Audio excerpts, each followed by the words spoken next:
Students, তোমরা যারা semester 6-এ পড়ছো এবং তোমাদের মধ্যে প্রত্যেকেরই যাদের সোশিওলজি জেনারেল সাবজেক্ট হিসেবে রয়েছে, তো তোমাদের যে এসিসি B1 পোর্শনটা যাদের যাদের রয়েছে, তো সেই পোর্শন থেকে অর্থাৎ theory and practice of development, এই পোর্শনটা থেকে তোমাদের আমি কিছু ইম্পর্টেন্ট কোশ্চেন দিচ্ছি আসন্ন পরীক্ষার জন্য।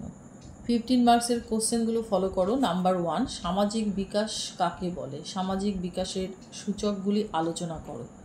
নাম্বার 2, স্থিতিশীল উন্নয়ন কাকে বলে? এর উদ্দেশ্য এবং লক্ষ্যগুলি আলোচনা করো।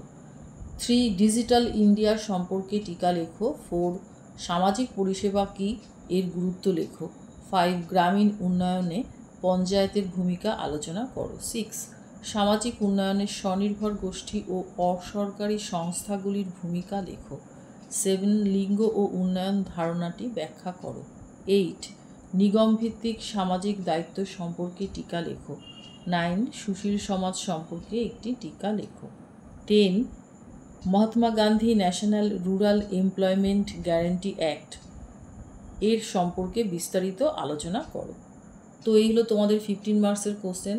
তো তোমরা অনেকেই হয়তো ভাবতে পারো যে এখান থেকে অনেক কোশ্চেন 2024-এ চলে এসেছে, কিন্তু সেরকম কিছু ব্যাপার নেই। তোমাদের সবগুলোই কিন্তু ইম্পর্টেন্ট, কারণ কোশ্চেন কিন্তু প্রতি বছরই আগের ইয়ারেরগুলো রিপিট করা হয়েছে, কাজেই তোমাদের 2024টাও ফলো করা উচিত। আচ্ছা, এবার আসছি 5 মার্কসের কোশ্চেনে। নাম্বার 1, মানব উন্নয়ন কাকে বলে? 2, স্থিতিশীল উন্নয়নের উপর সংক্ষিপ্ত টিকা লেখো। 3, বৃদ্ধি ও বিকাশের মধ্যে পার্থক্য কী? 4, উন্নয়নে সরকারি বেসরকারি অংশীদারিত্বের ভূমিকা কী?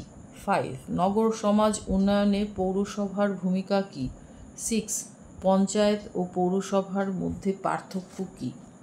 7, স্বেচ্ছাসেবী সংস্থা কী? উদাহরণ দাও। 8, সামাজিক পরিষেবার ক্ষেত্রগুলি আলোচনা করো। 9, সামাজিকীকরণ কিভাবে উন্নয়নে সাহায্য করে? 10, উন্নয়নের বিকেন্দ্রীকরণের ধারণা দাও।